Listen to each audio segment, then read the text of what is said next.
좋은 일을 생각하면 좋은 일이 생깁니다. 나쁜 일을 생각하면 나쁜 일이 생깁니다. 여러분은 오늘 무슨 생각 하셨나요?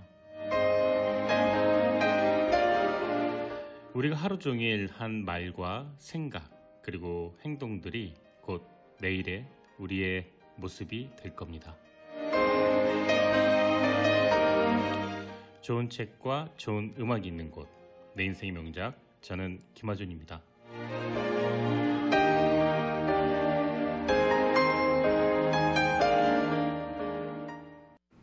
네, 선샤인 스테이시 부르는 드럭 딜러 듣고 돌아왔습니다.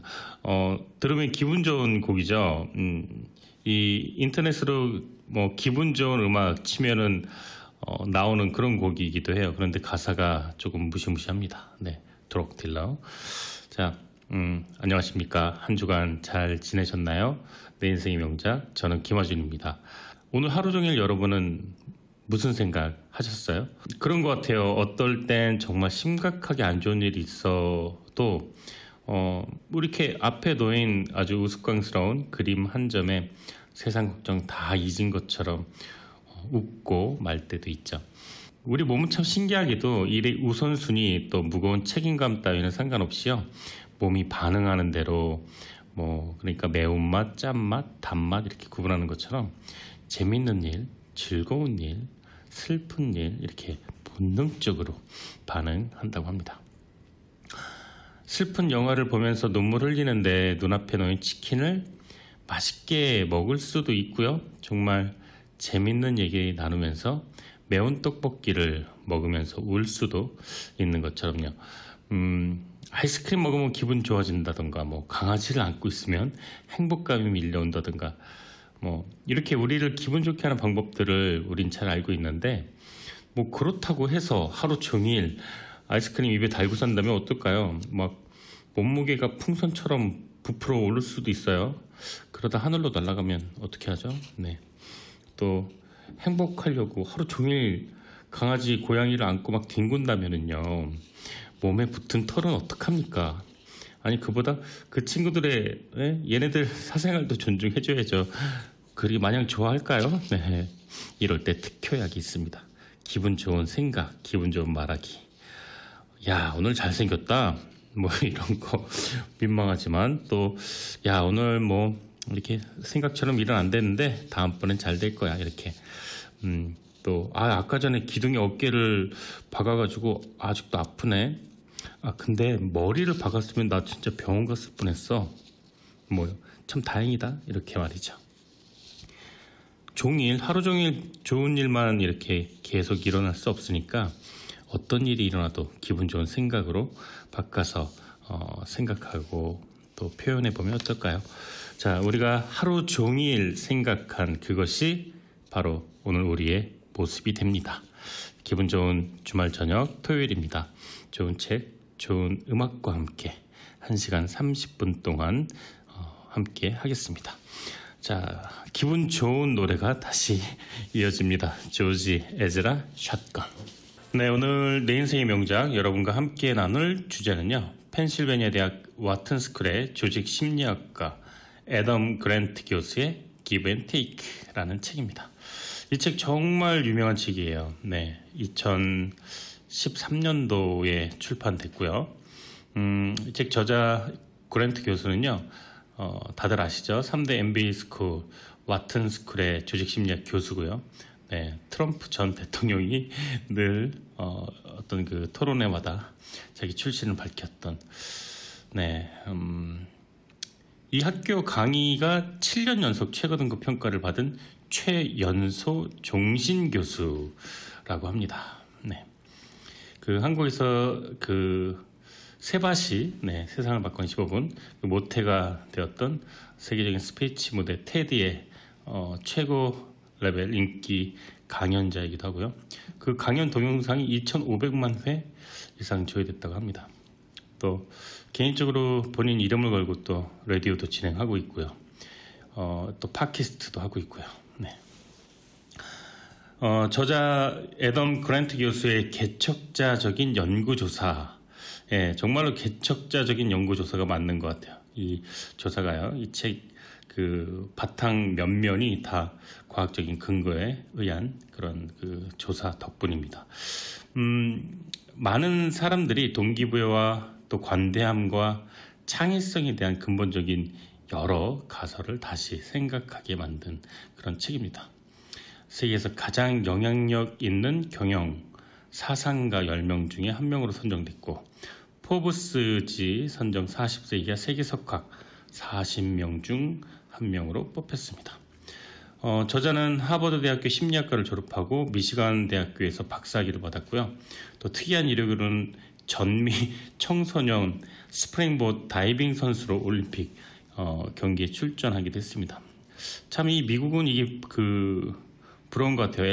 엘리트 체육이 이제 한국처럼 엘리트 체육이 아니라 공부도 열심히 하고 이제 운동도 열심히 하는. 근데 현재 그는 그 모교가 있는 필라델피아에서 아내랑 또 세 아이랑 함께 살고 있습니다. 이 책이 13년도 책이라 제가 읽은 지는 몇 년 되었어요. 그런데 최근에 이제 책 정리를 하다가 보고 다시 읽게 됐습니다.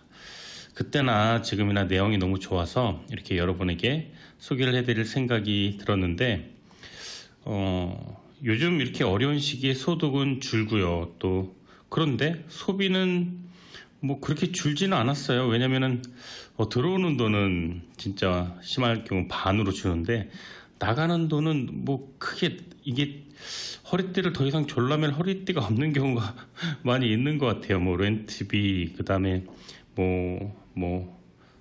이제 그러니까 음식 하는 거, 뭐 돈을 못 번다고 뭐 새끼를 두 끼 먹을 수는 없지 않습니까? 네. 이제 허리띠를 졸라매긴 하겠지만, 그래도 이렇게 힘든 상황에서도 항상 남을 돕는 사람은 자기 소득과 상관없이 항상 존재합니다. 남을 돕는 사람이 근데 모두가 다 많이 가진 사람인가 하면 또 그것은 아니겠죠? 많이 가진 자가 주는 게 아니라 주는 기쁨을 아는 자가 계속 베품과 나눔을 하게 되고, 그리고 또 그렇게 한 자는 계속 주기 때문에 자꾸 없어지는 게 아니라 계속 주는데도 어디선가 또 뭐가 들어와서 쌓이게 된다는 그 재화의 로테이션. 어떻게 보면 참 수학적 알고리즘으로는 설명할 수 없는 그런 현상을 특히 요즘 이렇게 힘든 시기에 저 역시도 보고 듣고 그러고 있습니다. 자, 이 책 오늘 이 시간 함께 하시면서 왜 주는 자가 성공하는지에 대해 알아보는 시간 갖도록 하겠습니다. 노래 듣고 돌아올게요. 해리 스타일스, 워터멜론 슈거. 이 노래도 참 기분 좋아지는 그런 곡입니다. 함께 들어보시죠. 네, 뉴욕타임즈, 월스트리트저널, 그리고 아마존, 이 세 군데에서 트리플 크라운 베스트셀러를 달성한 책입니다. Give and Take. 네, 이 책은 성공에 대한 기존 통념을 완벽하게 뒤집어 버린 책인데요.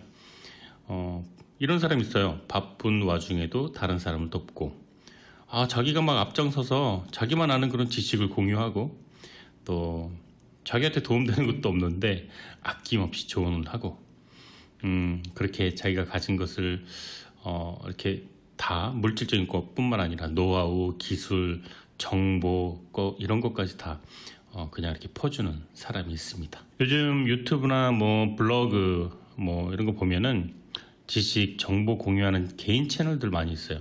어떤 채널은 뭐 회비를 받기도 하고, 또 어떤 채널은 또 가입비를 받기도 하고, 어떤 채널은 또 기부를 받기도 하는데, 그 개인 채널은 또 이 고급 정보를 무한정으로 그냥 전달해 주는 경우도 있습니다. 아니, 자기가 그 긴 시간 피땀 흘려서 얻은 귀한 고급 지식을 왜 무료로 사람들한테 나눠줄까요? 또 그리고 우리 주위에 가장 가까운 채팅 앱 카카오톡, 네, 다들 근데 예전 기억하시죠? 문자, 한국에서 문자 한 건당 뭐 20원인가요? 10원인가요? 이랬었죠. 네. 제가 20년 전 한국에 있을 때 뭐 문자 한 건당 뭐 10원, 20원 이랬었던 걸로 기억해요. 그래서 이제 처음 한 달 하면 뭐 100건이 무료고 막 그런 이제 요금제 기억이 납니다. 그렇게 돈을 받고 전송할 수 있었던 문자 서비스가 카카오톡이 탄생하면서부터 뭐 100건이 아니라 1000건, 10,000건도 무료니까 다들 카카오톡 앱을 깔기 시작했습니다. 자, 그러면은 이 무료로 무한정 문자 서비스가 제공되면은 이 카카오톡은 망해야 되는데 말이죠. 망하기는요, 지금 현재 전 세계 누적 가입자 수가 1억 명이 넘어갔다고 하고요. 이 플랫폼 안에 가입자가 1억 명이라는 거는 이 광고주에게는 어마어마하게 매력적인 시장이겠죠. 마찬가지로 또 무료 동영상 플랫폼이죠. 유튜브 역시 무료로 우리가 동영상을 보는 구조인데 페이스북, 뭐 트위터, 인스타 다 무료죠. 그런데 무료로 제공되는 이 모든 수익 구조가 엄청나게 수익 창출이 또 다른 쪽으로 너무나 충분히 이루어지고 있습니다. 근데 우리 소비자에게는 우선적으로 서비스를 제공하면서 돈을 요구하지는 않습니다. 어떻게 보면 다 주는 사람이 성공을 하는, 다 퍼주는 사람이 성공을 하는 이상한 구조 속에서 우리는 살고 있고요. 또 우리는 우리가 가진 걸 절대 안 뺏길 거야 이렇게 고군분투하는 더더욱 모순된 그런 구조 속에서 행동을 우리가 그렇게 하고 있는지도 모르겠습니다. 일체 기브 앤 테이크는 주는 인간들이 충분히 생산적인 삶을 살 수 있고, 그리고 심지어 성공할 수 있다는 사실을 사회과학적 연구를 통해 검증하고 있는 측입니다. 착하고 이타적인 사람이 어떻게 성공 사다리의 꼭대기에 올라갈 수 있는지 그 방법을 설명하고 있는 책입니다. 자, 노래 듣고 돌아와서 저자가 밝히는 이기는 양보의 힘에 대해 더 자세히 알아보도록 하겠습니다. 브루노 메이저가 부릅니다. Easily. 네, 부활한 마키아벨리로 불리는 그 작가 로버트 그린은 권력의 법칙이라는 자신의 저서에서 홀로 선하고자 하는 자는 반드시 파멸할 수밖에 없다 이렇게 말을 했습니다. 인생에서 그리고 비즈니스 세계에서 성공하기 위해서는 콜로세움에서 목숨 걸고 싸워야 하는 투사의 도리, 그러니까 그 전쟁에 투입된 장병처럼 전쟁의 기술을 익혀야 할 뿐 착해 빠져서는 절대로 1인자의 자리에 오를 수 없다고 역설을 했습니다. 또 이러한 그의 논리는 수많은 경영자와 리더들의 공감대를 형성했고, 또 그의 책 권력의 법칙은 현대판 군주론으로 또 이 저자는 부활한 마키아벨리다 이렇게 추앙을 받게 되었습니다. 삶에서나 또 일터에서 권력을 차지하고 경쟁에서 승리하고 마침내 성공의 그 꼭대기에 오르기 위해서는 다른 사람의 이익보다 내 이익을 먼저 생각해야 되고, 남보다 강해져야 되고, 나약한 모습 보이면 안 되고, 뭐 이런 성공의 철칙들. 네. 근데 로버트 그린의 그 권력의 법칙 이 책 아니더라도 아주 오랫동안 그 우리의 의식을 지배해 온 것이 사실이었습니다. 강한 자, 승리한 자가 모든 것을 가져간다는 승자 독식의 룰은 당연시 되었고, 하나를 주고 열을 얻으면 일 잘한다는 소리를 들었습니다. 한마디로 성공하기 위해서는 무조건 남보다 뛰어나야 한다고 하고, 내가 가진 것은 적게 주고 남이 가진 것은 많이 빼앗아와야 한다고 생각을 했습니다. 자, 그렇다면 반대의 경우는 어떨까요? 나보다 남을 먼저 생각하고 자기 할 일을 희생해가면서 남을 돕고 힘들게 얻은 귀중한 정보를 과감하게 공유한다면요, 대가를 바라지 않고 시간과 노력을 총동원해서 누군가를 돕고자 애쓰는 사람, 상호관계에서 무게이추를 상대방 쪽에 두는 사람은 어떨까요? 우리가 흔히 얘기하는 그 착하고 이타적인 사람은 나쁘고 이기적인 사람에게 이용만 당할 뿐 성공과는 거리가 멀지 않을까? 네, 이런 의문 속에서 이 책은 출발하게 됩니다.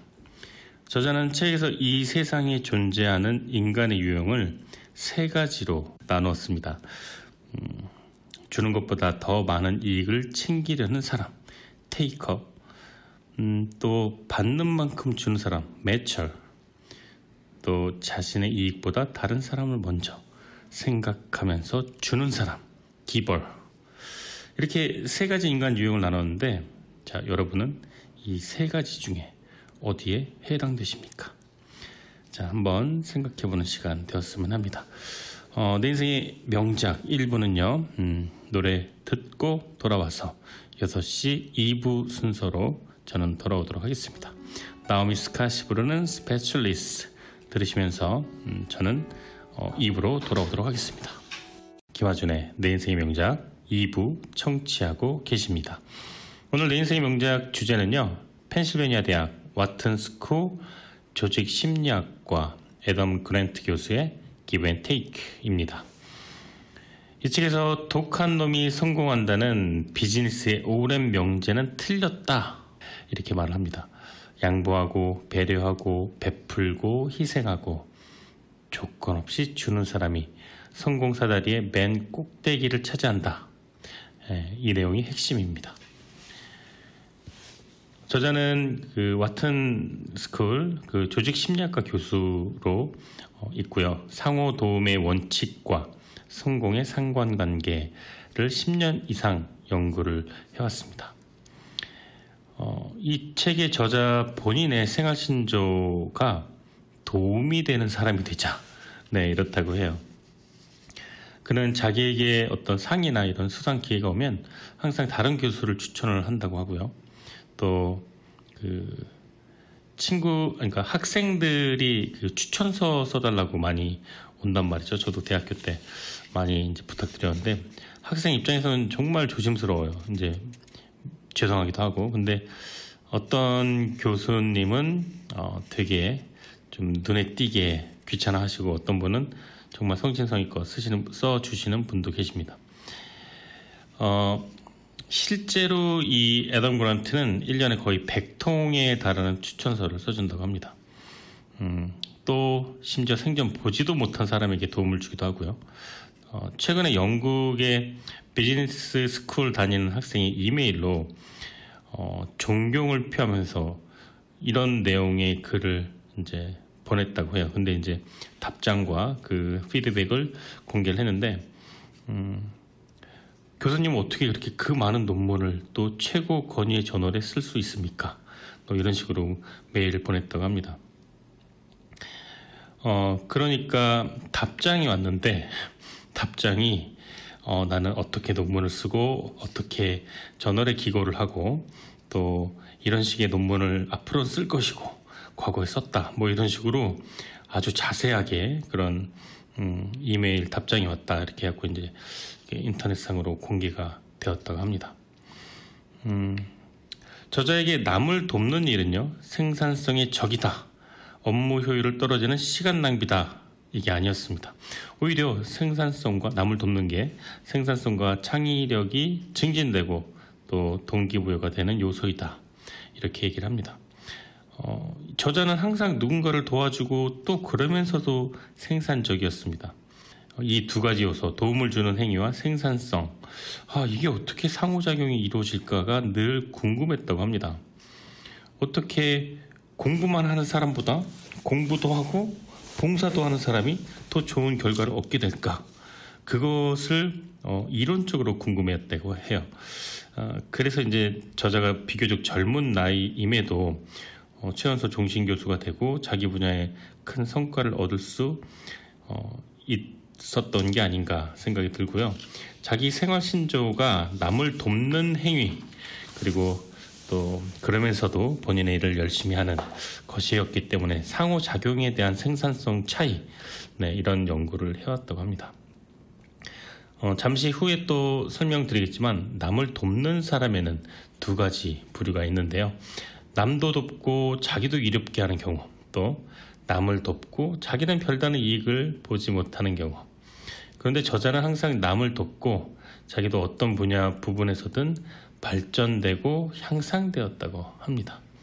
보통 내가 가진 것을 전해주면 나는 마이너스가 되고 상대방은 플러스가 되어야 되는데, 그는 늘 동시에 두 대상이 모두 플러스가 되었다고 하니까, 아니 뭐 심지어 주었던 그 본인이 그냥 아무 이유도 없이 주었던 본인이 더 플러스가 되었던 경우도 많다라고 밝히고 있습니다. 자, 그럼 이 기분 좋은 마법 같은 이야기 노래 듣고 돌아와서 자세히 살펴보도록 하겠습니다. 칼럼 스캇, No Matter What. 양보와 배려가 어떻게 성과로 이루어지는가, 이걸 학문으로 증명한 참 고마운 책입니다. Give and Take. 와튼스쿨 조직심리학 교수 애덤 그랜트의 책입니다. 승자 독식과 함께 성공에 대한 오랜 미신으로 작용하는 것이 세 가지가 있는데요. 바로 타고난 재능, 피나는 노력, 그리고 결정적인 타이밍에 찾아오는 운. 근데 이 세 가지가 따라줘야 성공할 수 있다는 건데, 사람들은 이것을 성공의 핵심 요소로 그동안 알아왔습니다. 이 책은 성공에 있어서 대단히 중요하지만 흔히 간과하기 쉬운 네 번째 요소가 존재한다고 말을 합니다. 그게 바로 타인과의 상호작용인데요. 이 책에서 말하는 직장에서 우리는 세 부류의 인간형을 만나게 된다, 이렇게 얘기합니다.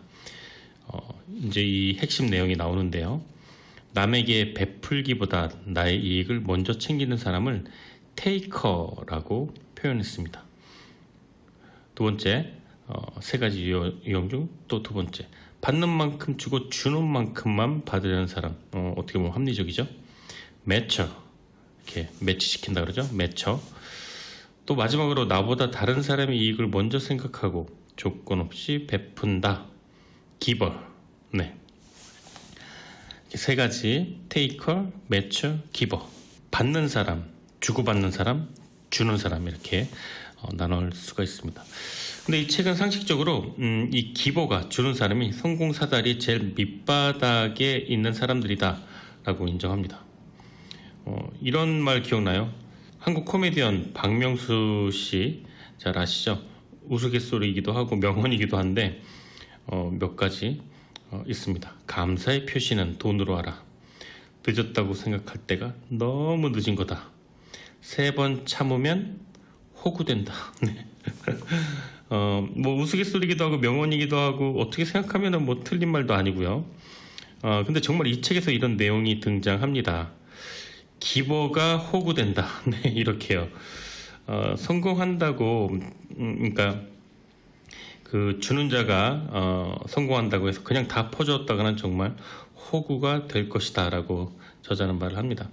만만한 사람 정도로 치부돼서 다른 사람들에게 이용당하거나 피드백 없는 양보를 막 해주다가 채플에 지쳐서 소원해지고 나가떨어지고, 그런데 놀랍게도요, 성공의 사다리 제일 밑에 있는 그 부류가 기버였는데 마찬가지 동시에 성공 사다리 제일 꼭대기에 있는 사람도 기버였다고 합니다. 자기 분야에서 최고에 오른 사람들의 살아있는 기버의 이야기.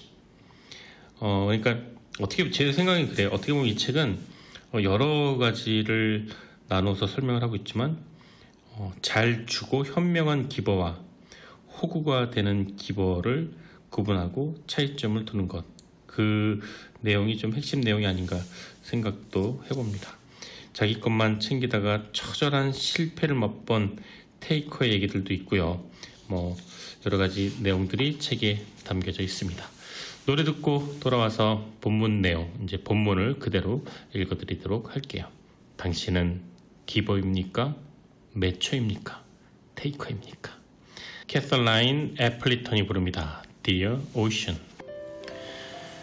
지난 30년간 이루어진 획기적인 연구 활동을 통해 사회 과학자들은 개인마다 선호하는 상호 도움의 원칙이 다르다는 것, 사람마다 주는 양과 받는 양에 대한 희망에 극적인 차이가 존재한다는 사실을 발견했다. 이 선호도를 보다 쉽게 이해하기 위해 직장에서 흔히 볼 수 있는 상호 도움의 양극단에 선 사람들을 생각해보자. 여기서는 그들을 각각 기버와 테이커로 부르도록 하겠다. 테이커의 가장 두드러진 특징은 자신이 준 것보다 더 많이 받기를 바란다는 것이다. 이들은 상호관계를 입맛에 맞게 왜곡하고 다른 사람에게 꼭 필요한 것보다 자기 이익을 우선시한다. 또 세상을 먼저 잡아먹지 않으면 잡아먹히는 치열한 경쟁의 장으로 보고 성공하려면 남들보다 뛰어나야 한다고 생각한다.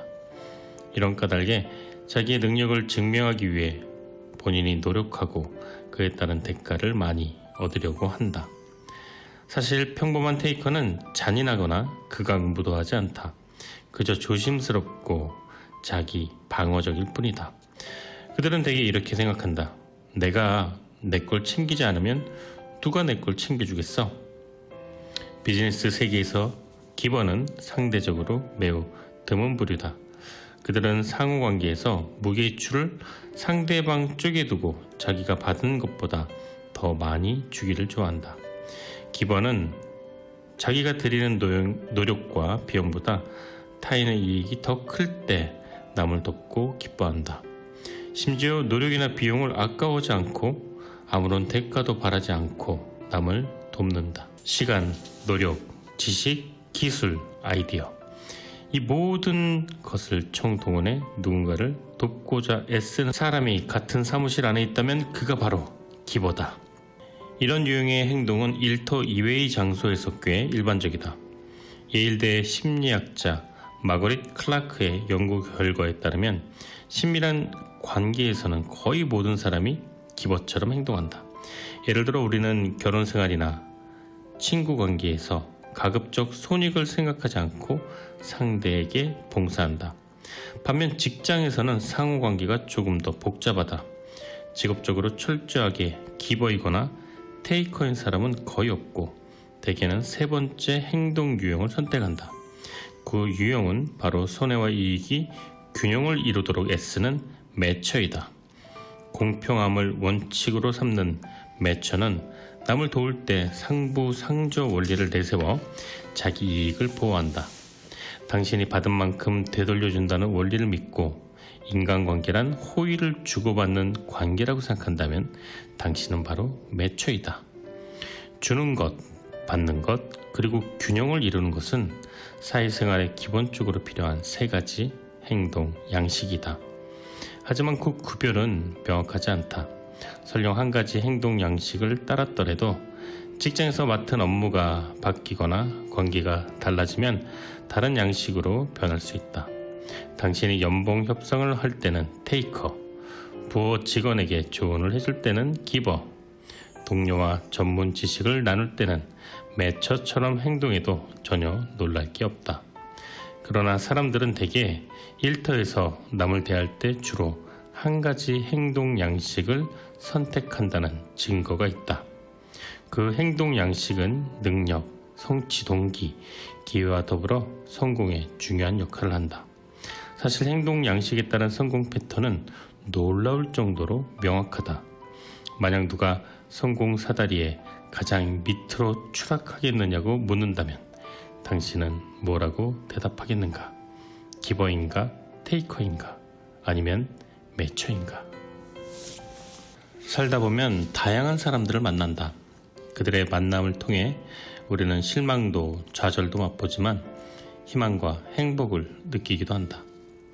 인생이 롤러코스터는 아닌데 우리의 감정은 그처럼 왔다 갔다 한다.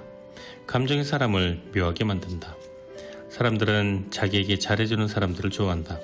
그래서 잘해주길 노력을 한다. 그런데 사람에 따라 잘해주는 정도가 다르다. 바로 기버인지 아니면 테이크인지 그리고 매처인지에 따라 다르다.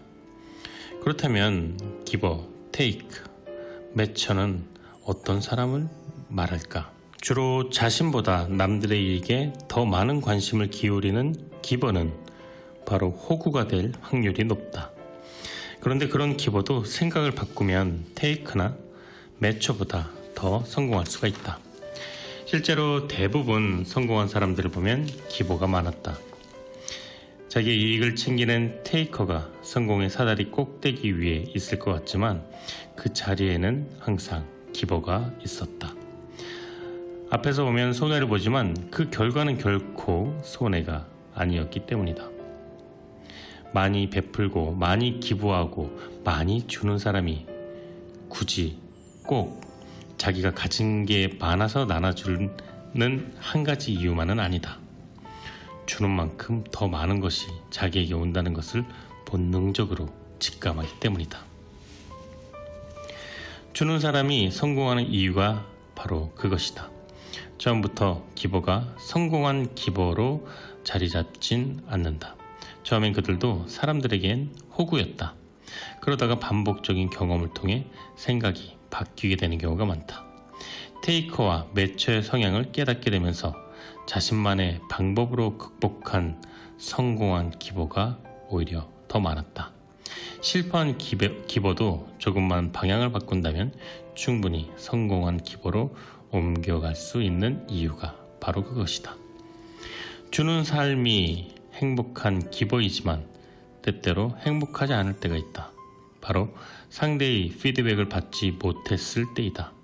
그러면 자기의 에너지를 많이 사용해서 고갈되고 채워질 수가 없다는 상실감이 든다. 그런 기버들은 아무것도 할 수 없게 된다. 그들은 결국 자기가 좋아하던 주는 일을 떠나고 만다. 그런 기버도 맥락을 바꾸게 되면 에너지는 고갈되지 않으면서 많은 일을 할 수 있다. 예를 들면 아프리카 아이들에게 공부할 책과 공책을 펀딩하는 자선재단의 기부를 매달 한다면 아무런 피드백이 없다면 기부도 금방 지치게 된다.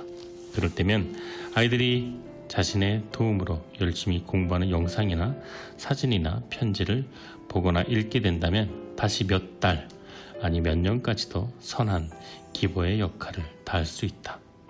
맥락을 바꾼다는 말은 일을 그만두라는 말이 아니라 다른 동기부여나 피드백에 관심을 기울이라는 뜻이다.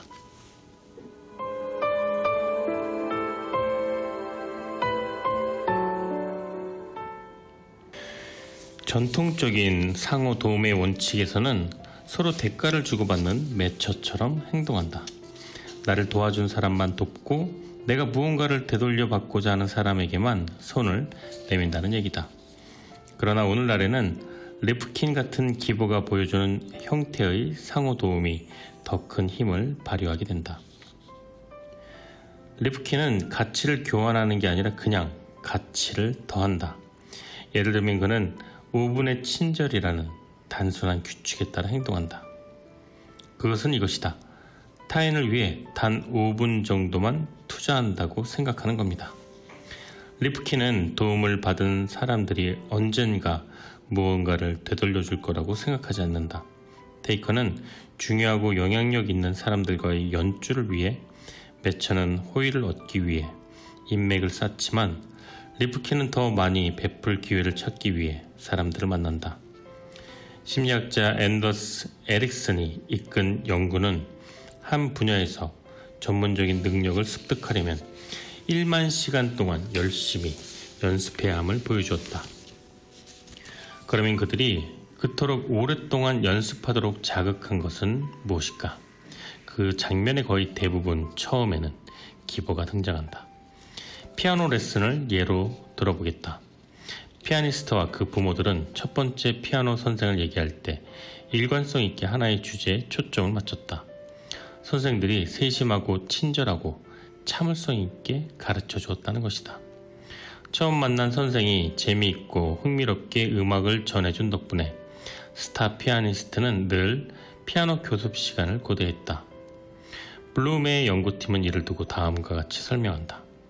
아이들은 첫 번째 교습에서 매우 긍정적인 경험을 했다. 따뜻하고 애정이 가득하며 그들을 지지해주는 어른을 바로 집 밖에서 처음 만난 것이다. 세계적인 피아니스트들에게 처음으로 음악에 대한 관심에 불을 지펴준 교사들은 바로 기버였다. 그들은 피아노를 즐겁게 가르칠 방법을 찾으려 애썼고, 이는 피아니스트가 어린 시절부터 강도 높은 연습을 마다하지 않고 뛰어난 실력을 쌓는데 큰 역할을 했다. 가능성을 탐구하고 광범위하게 다양한 음악을 경험하는 것은 맞고 틀리고 좋고 나쁘다, 이런 다른 요인에 우선한다. 세계적인 테니스 선수들도 같은 패턴을 보였다. 블룸의 연구팀은 세계 랭킹 10위 안에 든 적 있는 미국의 테니스 선수 18명을 인터뷰했다. 그 결과 첫 번째 코치가 코치로서 매우 뛰어나지는 않았지만 아이들을 잘 다뤘다는 것과 선수들이 테니스에 흥미를 느끼고 열심히 연습하도록 동기를 부여했다는 사실을 발견했다. 지도자와 스승의 역할을 맡은 기본은 먼저 재능을 찾으려는 유혹에 빠지지 않는다. 기본은 누구나 재능을 꽃피울 수 있음을 알고 동기를 부여하는 데 바로 초점을 맞춘다. 블룸의 연구팀에 따르면 테니스 세계 랭킹 10위 안에 든 선수의 첫 번째 코치는 대체로 그들에게 특별한 관심을 쏟았다. 그 이유는 선수에게 특별한 신체적 능력이 있어서가 아니라 동기를 부여하면 선수가 열심히 하리라는 걸 알았기 때문이다. 네, 제가 정말 많이 공감이 되는 그런 내용들이 많았어요. 글을 쓰고 방송을 하고 또 제가 이제 지금 영어를 가르치고 있는데 모두 이 책에서 말하는 것처럼 첫 번째 기버이신 그 선생님분들이 존재했습니다. 제 인생에는. 중학교 때 제가 전에도 언급했던 하성환 선생님, 제 중1 때 국어 선생님이셨는데 좋은 얘기는 이렇게 실명 공개로 감사의 마음을 담도록 하겠습니다. 네. 그분은 키가 크고 삐쩍 마르고 교실 제일 뒷자리 창가에 앉아서 늘 수업 시간에 창밖만 바라보던 곱슬머리였던 저에게 짧은 글쓰기의 재미, 상상력의 즐거움, 그리고 우리 국어뿐만이 아니라 세계 명작 동화, 세계의 고전들, 그리고 다양한 소설들, 얼마나 그 인간의 다양성을 이해하고 살아가는데 상대방을 존중하고 더불어 사는데 이 책이라는 게 힘이 되는지 말이 아닌 표정으로, 몸짓으로, 또 이렇게 본인이 직접 같이 책을 읽고 저에게 일기 쓰는 습관을 길러주시고 제가 책을 사랑할 수 있게 해주셨던 분이에요. 그리고 데미안을 저에게 소개시켜 주어서 지금도 제 이메일은 다 데미안이 들어갑니다. 그리고 전 그 처음 만난 그 선생님 덕분에 국어를 정말로 사랑하는 아이가 되었고 또 정말로 국어를 사랑하는 어른이 되었고 네, 늘 감사하게 생각합니다. 그분이 정말로 제 인생의 기버였습니다. 처음 만난 또 고등학교 때 만난 영어 선생님인데 죄송하게도 선생님 성함은 지금 기억나지 않는데 중1 때 만난 선생님은 기억하는데 고등학교 때 선생님이 기억이 안 나네요. 성함이 저는 중학교 때까지는 영어에 관심이 없었는데 고등학교 올라가면서 영어 선생님이 그렇게 저를 칭찬을 많이 해주셨어요. 그러니까 영어를 재밌다, 영어가 이렇게 느끼게 만들어준 선생님이셨어요. 늘 칭찬을 하고 예를 들면 1학년 1반에서 제일 멋있는 김하준 다이얼로그 읽어봐 이런 식으로 1학년 1반에서 머리가 제일 곱슬거리는 이런 식으로요. 그렇게 암기하라고 했어요. 늘 그러면 이제 암기하면 읽고 이렇게 그 피드백 해주고. 근데 정말 신기한 게 암기한 문장이 중간고사, 기말고사 그대로 나오게 되는 거예요. 그러니까 그 교과서 위주의 학습의 중요성을 정말 그대로 몸소 체험한 시간이었는데 반대로 또 중학교 때 만났던 선생님은 예를 들어서 3인칭 단수 물어봐서 틀릴 때마다 이제 자로 손등을 이제 때리셨는데 얼마나 아팠던지 네. 다음 수업 때까지 부어 있었습니다. 네. 그러니까 그 과목이 막 즐겁고 행복한 과목이 아니라 무섭고 두려운 과목이 되었었던 것 같기도 하고요. 이게 참 기억이 많이 남아요. 그 저자가 말하는 스승의 역할을 맡은 기본은 먼저 재능을 찾으려는 유혹에 빠지지 않는다. 기본은 누구나가 재능을 꽃피울 수 있음을 알고 동기를 부여하는 데 초점을 맞추는 자이다. 저자가 조사한 바에 따르면 테니스 세계 랭킹 1위 안에 든 선수의 첫 번째 코치는 대체로 그들에게 특별한 관심을 쏟았다고 한다. 그 이유는 선수에게 특별한 신체적인 능력이 있어서가 아니라 동기를 부여하면 누구나가 특별한 선수가 된다는 것을 알았기 때문이다. 네, 정말 가슴에 와 닿는 말입니다. 노래 듣고 돌아올게요. 벤 플랫, Grow as we go 함께 듣겠습니다. 왜 어떤 기본은 남들에게 당하지 않고 당당하게 성공하는데 어떤 기본은 만만한 호구로 전락하는지, 왜 착한 호구가 점점 이기적인 테이커가 되어가는지를 살펴봅니다.